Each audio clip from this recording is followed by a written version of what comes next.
ಅಂದರೆ ಬ್ರೈನ್ ಮೆದುಳು ದೊಡ್ಡದಿರ್ಬೇಕಾ ನಮ್ಮದು ಇನ್ಫಾರ್ಮೇಷನ್ ತುಂಬ್ಕೊಳ್ಳೋದಕ್ಕೆ, ಅಥವಾ ನಮ್ಮ ಅರಿವಿನ ಜ್ಞಾನ ಜಾಸ್ತಿ ಇರಬೇಕಾ? ಅಂದರೆ ಇವಾಗ ಹೆಂಗೆ ಅದು ಶುರು ಮಾಡೋದು, ಹೆಂಗೆ ನಿಲ್ಲಿಸೋದು, ಹೆಂಗೆ ಅಂದರೆ ನಾನು ಇಲ್ಲಿ ನಿಲ್ಲಿಸ್ಬೇಕು ಓದೋದನ್ನು, ಸಾಕಿಷ್ಟು ಅನ್ನೋದನ್ನು ಅರ್ಥ ಮಾಡ್ಕೊಳ್ಳೋದು ಹೇಗೆ? ಸೆಲ್ಫ್ ಸ್ಟಡಿನಲ್ಲಿ ಅದೇ ಪ್ರಾಬ್ಲಮ್ ಮ್ಯಾಮ್. ಸೊ ಅದಕ್ಕೆ ಐ ಫೀಲ್ ಅಲ್ಲಿ you need the role of coaching. But ಅದು ಬಿಟ್ಟರು, ಈವನ್ ಕೋಚಿಂಗ್ ತೊಗೊಂಡ್ರು ultimately candidate has to come ಅವರ ಲೈಬ್ರರಿ, ಸ್ಟಡಿ ಸೆಂಟರ್ ಅಥವಾ ಮನೆಗೆ ವಾಪಸ್ ಬಂದು ಪುನಃ ಅದನ್ನು ರಿವೈಸ್ ಮಾಡಬೇಕು, ಟೆಸ್ಟ್ಗಳು ಬರೀಬೇಕು. It is ultimately individual effort. So ನನ್ನ suggestion, take coaching somewhere, it will save time. But ಅದು ಓನ್ಲಿ ಇನ್ ಮೇನ್ಸ್ ಇಲ್ಲ, ಅಂದರೆ ಮೇನ್ಸ್ ಓರಿಯೆಂಟೆಡ್ ಕೋಚಿಂಗ್ ಸಿಕ್ಕರು ಅಥವಾ ಎನಿ ಫೌಂಡೇಶನ್ ಕೋಚಿಂಗ್ ತೊಗೊಳ್ಳಿ. ಬಟ್ ಅಲ್ಟಿಮೇಟ್ಲಿ ನೀವು ಮತ್ತೆ ಬಂದು ಎಷ್ಟು ಓದ್ತೀರಾ, ಎಷ್ಟು ರಿವೈಸ್ ಮಾಡೋಕ್ಕೆ ರೆಡಿ ಇದ್ದೀರಾ, ಎಷ್ಟು ಹಾರ್ಡ್ ವರ್ಕ್ ಮಾಡೋಕ್ಕೆ ರೆಡಿ ಇದ್ದೀರಾ. ಬರೀ ಕೋಚಿಂಗಲ್ಲಿ ಒಂದ್ಸಲಿ ಕಲಿಸ್ತಾರೆ ಒಂದು ಕ್ಲಾಸಲ್ಲಿ, ಬಟ್ ನೀವು ಬಂದು ಟೆಸ್ಟ್ ಬರೀಬೇಕು, ರಿವೈಸ್ ಮಾಡಬೇಕು, ಭಾಳಷ್ಟು ಆನ್ಸರ್ ರೈಟಿಂಗ್ ಮಾಡಬೇಕು, ಭಾಳಷ್ಟು ಟೈಮ್ ಇನ್ವೆಸ್ಟ್ ಮಾಡಬೇಕು. That is important ma'am. So ಕೋಚಿಂಗಿಂದ ಟೈಮ್ ಉಳಿಯುತ್ತೆ, ಬಟ್ ಸೆಲ್ಫ್ ಸ್ಟಡಿಯಿಂದ you will be more confident. Both have its own advantage and disadvantage. So mix of both is what I will suggest.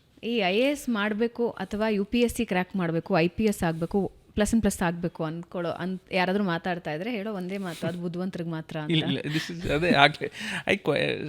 ಅಥವಾ memory power ಜೋರ್ ಇರಬೇಕಾ, elephant memory ಇರಬೇಕಾ? ಇದು yes, maybe ಸ್ವಲ್ಪ I will agree with it, because memory ಬೇಕಾಗತ್ತೆ. But it's not that with repeated revision, even ಸ್ವಲ್ಪ let's say ಒಬ್ರಿಗೆ short memory ಇರುತ್ತೆ, ವಿತ್ ರಿಪೀಟೆಡ್ ರಿವಿಷನ್ಸ್ ಅದೊಂದು ಹ್ಯಾಬಿಟ್ ಆಗುತ್ತೆ. But yes, memory is important, because ಭಾಳಷ್ಟು papers ಬರೀಬೇಕು. ಆಗಲೇ ಹೇಳ್ದಂಗೆ 9 ಪೇಪರ್ ಬರೀಬೇಕಾಗತ್ತೆ, ಭಾಳಷ್ಟು ಸಬ್ಜೆಕ್ಟ್ಸ್ಗಳಿರ್ತವೆ. So definitely good memory is one more very crucial character. Techniques ಏನಾದರೂ ಇದೆಯಾ ಅದಕ್ಕೆ? ಒಂದಂದರೆ ಮ್ಯಾಮ್, ಒನ್ ಟೈಮ್ ರೀಡಿಂಗ್ ಮಾಡೋಕ್ಕೆ ಎಲ್ಲರೂ ರೆಡಿ ಇದ್ದಾರೆ, ಬಿಕಾಸ್ ದಟ್ ಈಸ್ ಕ್ಯೂರಿಯಾಸಿಟಿ ಇರುತ್ತೆ first time initially. To do it again and again, repeated revisions, that is what UPSC is rewarding. But ಅದನ್ನು ಮಾಡೋದು ಭಾಳ ಕಡಿಮೆ ಜನ. So repeated revisions, daily revisions, weekly revisions, ಒಂದು ಮಂತ್ಲಿ ಪ್ಲ್ಯಾನ್ ಹಾಕೋಬೇಕಾಗತ್ತೆ with revisions, and ultimately writing more tests. Because ಇದನ್ನೆಲ್ಲ ಓದ್ತಿರೋದು ಒಂದು ಪರೀಕ್ಷೆಗೆ. ಸೊ ನಾವು ಎಷ್ಟು ಓದಿದ್ರು, ಎಷ್ಟು ಬುಕ್ಸ್ ಓದಿದ್ರು, ಎಷ್ಟು ಆನ್ಸರ್ಸ್ ಬರೆದ್ರು, ಫೈನಲಿ ಆನ್ಸರ್ ಸ್ಕ್ರಿಪ್ಟಲ್ಲಿ ನಾವೇನು ಬರೆದಿರ್ತೀವಲ್ಲ on the day of exam, ಅದರಿಂದ ಅಷ್ಟೇ ನಮ್ಮನ್ನ ಇವ್ಯಾಲ್ಯೂಯೇಟ್ ಮಾಡೋಕ್ಕಾಗತ್ತೆ. ಆ ಇವ್ಯಾಲ್ಯೂಯೇಟ್ರಿಗೆ ನಾವು ಎಷ್ಟು ಪರಿಶ್ರಮ ಮಾಡಿದ್ದೀವಿ, ಎಷ್ಟು ವರ್ಷದಿಂದ ಓದ್ತಿದ್ದೀವಿ, he will not know. So ultimately practising more, writing more tests, revising more, ಅದೇ ಹೆಲ್ಪ್ ಆಗುತ್ತೆ. ಬರೀ ಏನು ಓದೋದ್ರಿಂದ ಇಟ್ ವಿಲ್ ನಾಟ್ ಹೆಲ್ಪ್. ಆ ಸ್ಟ್ರೆಸ್ ಮತ್ತು ಆ ಪ್ರೆಷರ್ನ ತಡ್ಕೊಳ್ಳೋದು ಹೇಗೆ? ನೀವು ಪ್ರಿಪೇರ್ ಆಗ್ತೀರಾ, ಹೌದು, ಪ್ರಿಲಿಮ್ಸೇ ದೊಡ್ಡ ಪ್ರೆಷರ್, ಯಾಕಂದರೆ ಲಕ್ಷಾಂತರ ಜನ ಅಲ್ಲಿ ಬರೆದಿರ್ತಾರೆ, ಅದರಲ್ಲಿ ಗೆದ್ಕೊಂಡು ಮುಂದಕ್ಕೆ ಹೋಗಬೇಕು ಅನ್ನೋದು. ಪ್ರೆಷರ್ ಮ್ಯಾನೇಜ್ ಮಾಡೋದು, ಸ್ಟ್ರೆಸ್ ಮ್ಯಾನೇಜ್ ಮಾಡೋದು ಆ್ಯಸ್ ಅ ಕ್ಯಾಂಡಿಡೇಟ್ ಎಷ್ಟು ಕಷ್ಟ ಇರುತ್ತೆ, ಮತ್ತು ಅದಕ್ಕೇನಾದರೂ ಇದೆಯಾ ಸೂತ್ರಗಳು? ಫಸ್ಟ್ ಆಫ್ ಆಲ್ ಪ್ರೆಷರ್ ಅಂತೂ ತುಂಬ ಇರುತ್ತೆ, because you are competing with 12 lakh people. On the day of exam ಬರೋಷ್ಟ್ರಿಗೆ ಆಲ್ರೆಡಿ 6 lakh ಪೀಪಲ್ಗೆ ರೆಡ್ಯೂಸ್ ಆಗಿರುತ್ತೆ. ಸೊ 6 lakh ಪೀಪಲ್ ಜೊತೆ ಕಂಪೀಟ್ ಮಾಡ್ತಿದ್ದೀರಾ. So it is challenging. And prelims usually ಹೆಂಗಿದೆ ಮ್ಯಾಮ್, ಈ ವರ್ಷ ಪೇಪರ್ ನೋಡಿದ್ರೆ ಅಥವಾ 2023 paper very tricky paper, very difficult paper. Even like UPSC chairman tweet ಮಾಡಬೇಕಾಗತ್ತೆ ರಿಗಾರ್ಡಿಂಗ್ ಇಟ್ಸ್ ಡಿಫಿಕಲ್ಟಿ. ಸೊ ಅವರೇ ಸಮರ್ಥನೆ ಮಾಡ್ತಿದ್ದಾರೆ ಅಂದರೆ you can understand how difficult it was. So ಆ ಪ್ರೆಷರ್ ತುಂಬ ಇರುತ್ತೆ. ಆ್ಯಂಡ್ ಐ ಫೀಲ್ ಇಲ್ಲಿ ಪೇರೆಂಟ್ಸ್ ರೋಲ್ ಕೂಡ ಅಷ್ಟೇ ಇಂಪಾರ್ಟೆಂಟ್ ಇದೆ. ಬಿಕಾಸ್ ಎಸ್, ದೇ ಆರ್ ವರ್ಷಾನುಗಟ್ಟಲೆ ಓದಿ ಪ್ರಾಕ್ಟೀಸ್ ಮಾಡಿ ಶ್ರಮಪಟ್ಟು finally they are doing on the day of exam ಏನೋ ಒಂದು ಮಿಸ್ ಆಗಿಬಿಡುತ್ತೆ, ಆ ಪ್ರೆಷರ್ ತಡ್ಕೊಳಕ್ಕಾಗಲ್ಲ, ಅಥವಾ ಚಾಲೆಂಜಿಂಗ್ ಪೇಪರ್ ಬರುತ್ತೆ. ಸೊ ಪೇರೆಂಟ್ಸ್ ಕೂಡ ಡೈರೆಕ್ಟ್ಲಿ ಓಕೆ ನೀನು ಓದಲಿಲ್ಲ ಅಥವಾ ಕಮ್ಮಿ ಓದಿದೆ ಅಥವಾ ನೀವು ನಿನ್ನ ಕಡೆಯಿಂದ ಏನೋ ಪ್ರಿಪ್ರೇಷನಲ್ಲಿ ಫಾಲ್ಟ್ ಇದೆ ಅಂತ ಅನ್ನೋದು ತಪ್ಪು. Parents have to be also supportive. UPSC is a marathon, it is not a sprint, it will take time. So 1 ವರ್ಷ ಆಗಲಿಲ್ಲ ಅಂದ್ರೂ 2 ವರ್ಷ ಆಗಲಿ, they have to support them, understand. But yes, ಆ ಪ್ರೆಷರ್ನ ತಡ್ಕೊಳ್ಳೋದು ಹೆಂಗಂದರೆ ಮ್ಯಾಮ್, ಎಸ್, ಡೈರೆಕ್ಟ್ಲಿ ನಾನು ಓದಿ on the day of exam ನಾನು ಪರೀಕ್ಷೆ ಕೊಟ್ಟರೆ ಡೆಫಿನೆಟ್ಲಿ ಆ ಪ್ರೆಷರ್ ಫೀಲ್ ಆಗುತ್ತೆ. ಅದಕ್ಕೆ ನಂಬರ್ ಆಫ್ ಏನೋ ಟೆಸ್ಟ್ಸ್ ಏನು ಬರಿತೀವಿ, ಅನಕು ಪರೀಕ್ಷೆಗಳೇನು ಬರಿತೀವಿ, ಮಾಕ್ ಟೆಸ್ಟ್ಸ್, ಅದನ್ನು ಜಾಸ್ತಿ ಪ್ರಾಕ್ಟೀಸ್ ಮಾಡಿದಾಗ the real exam will feel like another mock. So already ನೀವು ಆ ಪರೀಕ್ಷೆ ಬರೆದು ಒಂಥರ ಆ ಎನ್ವಿರಾನ್ಮೆಂಟಿಗೆ ಸೆಟ್ ಆಗಿರ್ತೀರ. So the real exam will just feel like another mock test. So this is one habit ಏನೋ ಆಸ್ಪಿರೆಂಟ್ ಡೆವಲಪ್ ಮಾಡ್ಕೋಬೇಕು. ಸೊ ಅದು ಬಿಟ್ಟರೆ ಎಸ್, ಸ್ವಲ್ಪ yoga, meditation, some kinds of sports weekly ಆಡಬೇಕು. I feel that is also important. This exam is ultimately psychological, mental, so it is not just I feel ಬರೀ ನಾನು ಓದ್ತೀನಿ ಪರೀಕ್ಷೆ ಬರಿತೀನಿ. ಐ ಥಿಂಕ್ ಅಷ್ಟು ಸ್ಟ್ರೇಟ್ ಫಾರ್ವರ್ಡ್ ಇಲ್ಲ. You have to be in the right state of mind. ನನಗೆ ಮಾಧವಪಟ್ಟಿ ಬಗ್ಗೆ ಕೇಳಿದಾಗ I felt like how it is possible ಅಂತ. ಅಂದರೆ ಒಂದು ಸಣ್ಣ ಗ್ರಾಮ, ಮೂಲಭೂತ ಸೌಕರ್ಯಗಳಿದೆಯಾ ಅಂದರೆ ಇವತ್ತಿಗೂ ಇಲ್ಲ ಆ ಗ್ರಾಮದಲ್ಲಿ. ಆದರೆ ಮ್ಯಾಕ್ಸಿಮಮ್ ಕುಟುಂಬಗಳು ಇಂಡಿಯನ್ ನ್ಯಾಷನಲ್ ಸರ್ವಿಸಲ್ಲಿ ಇರುವಂತಹ ಕುಟುಂಬಗಳ ಸದಸ್ಯರನ್ನು ಹೊಂದಿದ್ದಾರೆ. ಒಬ್ಬ ಶಿಕ್ಷಕರು ಶುರು ಮಾಡಿದ್ದು ಅಲ್ಲಿಂದ ಅದು ಶುರುವಾಯಿತು, ಅದು ಹಾಗೆ ಸ್ಪ್ರೆಡ್ ಆಗ್ತಾ ಇದೆ. ಇರುವಂತಹ ಎಲ್ಲ ಕುಟುಂಬಗಳಲ್ಲೂ ಒಬ್ಬ IAS IPS ಅಥವಾ ಬೇರೆ ಯಾವುದೋ ಸರ್ವಿಸ್ ಮಾಡ್ತಾ ಇರುವಂತಹ ಒಬ್ಬ ಸದಸ್ಯ ಆದರೂ ಇದ್ದಾರೆ. ಐ ಥಿಂಕ್ ಒಂದು ಕುಟುಂಬದಲ್ಲಿ 5 ಜನ ಏನೋ ನ್ಯಾಷನಲ್ ಸರ್ವಿಸಲ್ಲಿ ಇರೋರು ಇದ್ದಾರೆ. ಹೆಂಗೆ ಅನ್ಸುತ್ತೆ ಅದು ಮಾಧವಪಟ್ಟಿ ಬಗ್ಗೆ ಕೇಳಿದಾಗ ನಿಮ್ಗೆ ಹೆಂಗೆ ಅನಿಸ್ತು? ಇಲ್ಲ, ಇದು ನಮಗೂ ಸರ್ಪ್ರೈಸಿಂಗ್ ಇತ್ತು. ಬಟ್ ಐ ಫೀಲ್ ಅದೇ ಆ ಒಂದು ಕಲ್ಚರ್ ಡೆವಲಪ್ ಆದಾಗ, ಈಗ ಒಬ್ಬ ಟಾಪರ್ ಒಂದು ಫ್ಯಾಮಿಲಿಯಿಂದ ಬಂದಾಗ ಅವರು ಬರೀ ನನ್ನ ಯಶಸ್ಸು, ನನ್ನ ಸಕ್ಸಸ್ಸು ಅಂತ ಅಲ್ಲಿಗೆ ಲಿಮಿಟ್ ಆಗಬಾರ್ದು. ಸೊ ಅವ್ರ ಮೇಲೆ ಭಾಳಷ್ಟು ಏನು ರೆಸ್ಪಾನ್ಸಿಬಿಲಿಟಿ ಇದೆ. ದಟ್ ವಾಪಸ್ ಮತ್ತೆ ತಿರ್ಗಾ ಸೊಸೈಟಿಗೆ, ಸಮಾಜಕ್ಕೆ ಕಂಟ್ರಿಬ್ಯೂಟ್ ಮಾಡಬೇಕಾಗತ್ತೆ, ಭಾಳಷ್ಟು ಗೈಡೆನ್ಸ್ ಕೊಡಬೇಕಾಗತ್ತೆ. And I think even social media stories are also important ಈ ನಿಟ್ಟಿನಲ್ಲಿ. Because it will send out a message that ನಮ್ಮ ಭಾಗದಿಂದ ಯಾರೋ ಒಬ್ಬರು ಪಾಸ್ ಆದರು, ಅಲ್ಲಿಂದ it will motivate a lot of people. ಮತ್ತು ಆ ಮೋಟಿವೇಶನಿಂದ ಇನ್ನಷ್ಟು ಜನ ಪ್ರಿಪ್ರೇಷನ್ಗೆ ಹಿಡಿತಾರೆ. So yes, so I feel ಆ ಒಂದು ಸ್ಟ್ರಾಂಗ್ ಎಕೋಸಿಸ್ಟಮ್ ಬಿಲ್ಡ್ ಮಾಡಬೇಕಾಗತ್ತೆ. It is government, it is institutes, it is family. So it is every once roll.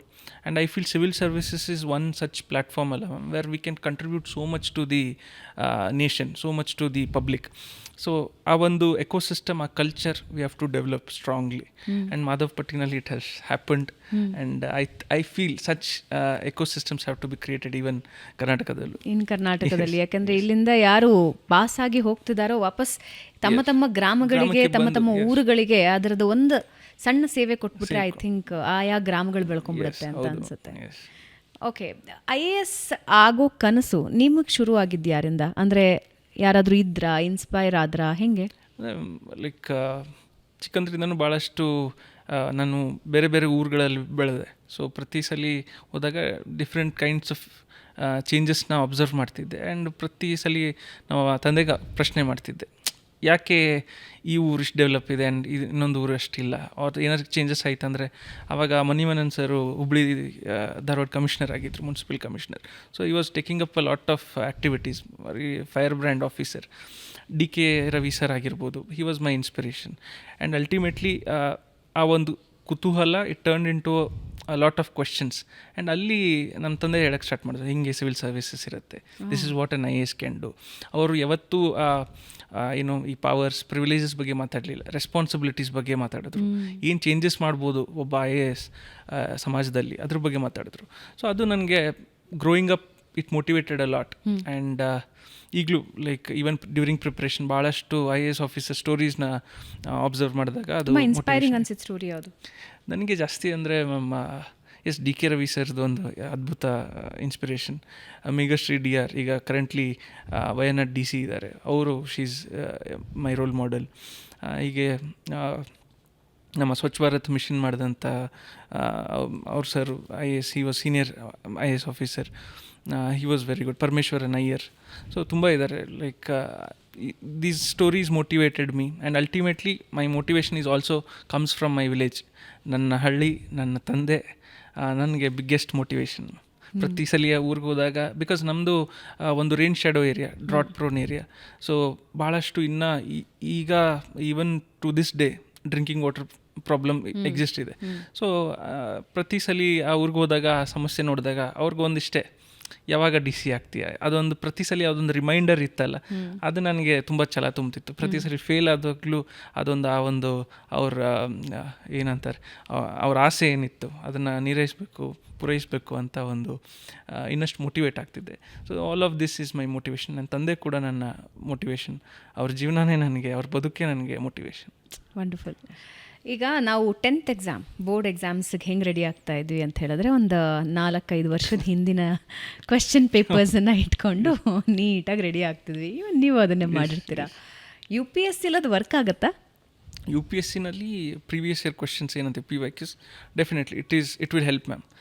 ಒಂದು ಪ್ಯಾಟರ್ನ ಐಡೆಂಟಿಫೈ ಮಾಡ್ಬೋದು, ಯಾವ ಥರ ಥೀಮ್ಸ್ ರಿಪೀಟೆಡ್ ಆಗ್ತಿದ್ದಾವೆ. ಅಫ್ಕೋರ್ಸ್ UPSCನಲ್ಲಿ ಕ್ವೆಶನ್ಸ್ ಆ್ಯಸ್ ಇಟ್ ಈಸ್ ಯಾವತ್ತೂ ರಿಪೀಟ್ ಆಗಲ್ಲ. Okay. ಬಟ್ ಆ ಏನು ಅಂಡರ್ಲೈಯಿಂಗ್ ಥೀಮ್ ಇದೆ ಅದು ರಿಪೀಟ್ ಆಗುತ್ತೆ ಮ್ಯಾಮ್. ಸೊ PYQs ಹೆಲ್ಪ್ ಮಾಡುತ್ತೆ, ಯೂಸ್ ಆಗುತ್ತೆ. ಯೂಸ್ ಆಗುತ್ತೆ. ಓಕೆ, ನಾನು ಇತ್ತೀಚೆಗೆ ಒಂದು ಯಾವುದೋ ವಿಜುವಲ್ನಲ್ಲಿ ನೋಡ್ತಾ ಇದ್ದೆ, ಒಂದು ಯಾವುದೋ ಒಂದು ವಿಡಿಯೋದಲ್ಲಿ ಈ ನೆನಪಿಟ್ಕೊಳ್ಳೋದಕ್ಕೆ ಅದೇನೋ ಒಂದು ಟ್ರಿಕ್ ಹೇಳ್ತಿದ್ರಪ್ಪ. ನಾನು I don't know how it works ಅಂತ. ಮೊದಲನೇ ದಿನ ಓದಿದ್ದನ್ನು 7ನೇ ದಿನ ಓದಬೇಕು, 7ನೇ ದಿನ ಓದಿದ್ದನ್ನು 10ನೇ ದಿನ ಓದಬೇಕು ಅಂತ. ಅದು ಫೆನ್ಮನ್ ಟೆಕ್ನಿಕ್ ಅಂತ. ಎಸ್, ಏನದು? ಫೆನ್ಮನ್ ಟೆಕ್ನಿಕ್ ಅಂತ ಒಬ್ಬ ಫಿಸಿಸಿಸ್ಟ್ ಇದ್ದಾರೆ, ಅವರು ಆ ಟೆಕ್ನಿಕ್ನ ಇದು ಮಾಡಿ. ಎಸ್ ಮ್ಯಾಮ್, ಆಗಲೇ ಹೇಳಿದ್ನಲ್ಲ, ಈ ಎಕ್ಸಾಮ್ಗೆ ರಿಪೀಟೆಡ್ ರಿವಿಷನ್ಸ್ ಭಾಳ ಬೇಕಾಗತ್ತೆ. ಒಂದು, ಸಿಲೆಬಸ್ ಭಾಳ ವೈಡ್ ಇದೆ, ಓಪನ್ ಇದೆ. ಫಸ್ಟ್ ಟೈಮ್ ಓದೋಕ್ಕೆ ಅಥವಾ 2ನೇ ಸಲ ಓದೋಕ್ಕೆ ಭಾಳ you will be comfortable. But ಇಷ್ಟು ಸಬ್ಜೆಕ್ಟ್ಸ್ ಇದಾವಲ್ಲ, ದಟ್ ಪ್ರಾಬಬ್ಲಿ ಈಗ ಓದಿದ್ದು ಇನ್ನೊಂದು ವಾರದಲ್ಲಿ ನಾನು ಮರ್ತು ಬಿಡ್ತೀನಿ, ಇನ್ನೊಂದು 15 ದಿವಸದಲ್ಲಿ ಅಂತೂ ಇನ್ನಷ್ಟು ಭಾಳಷ್ಟು ಪೋರ್ಷನ್ಸ್ ಮರ್ತು ಬಿಟ್ಟಿರ್ತೀನಿ. That is why repeated revision is important.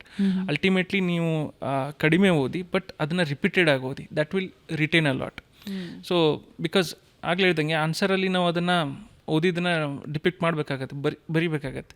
So it needs repeated revisions and it might be weekly revisions, 15 ಡೇಸ್ಗೆ ಒಂದ್ಸಲಿ ರಿವಿಷನ್ಸ್. ಸ್ವಲ್ಪ ಜನಕ್ಕೆ ಬರೆದ್ರೆ ಅದನ್ನು ಜಾಸ್ತಿ ಮೆಮರೈಸ್ ಆಗುತ್ತೆ, ಆ ಥರನೂ ಪ್ರಾಕ್ಟೀಸ್ ಮಾಡ್ಬೋದು. ಅಥವಾ ಪಿಯರ್ ಡಿಸ್ಕಷನ್ಸ್, ಗ್ರೂಪಲ್ಲಿ ಡಿಸ್ಕಷನ್ ಮಾಡಿದಾಗ ಭಾಳಷ್ಟು ರಿಟೈನ್ ಆಗುತ್ತೆ.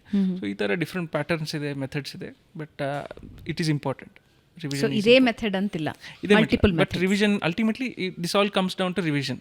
ರಿವಿಷನ್ ಮಾಡಲೇಬೇಕು. ಸೊ ನಾನು ಒಂದು ನೈಟ್ ಓದ್ಬಿಟ್ಟೆ, ನೆಕ್ಸ್ಟ್ ಡೇ ಎಕ್ಸಾಮ್ ಬರ್ದೆ, ಪಾಸ್ ಆದೆ, that doesn't work for UPSC. ಅದು ಯೂನಿವರ್ಸಿಟಿ ಎಕ್ಸಾಮ್ಸ್ ಅಲ್ಲಿ ಅಷ್ಟೇ ವರ್ಕ್ ಆಗಲ್ಲ, ಇಲ್ಲಿ ವರ್ಕ್ ಆಗಲ್ಲ. ಓಕೆ.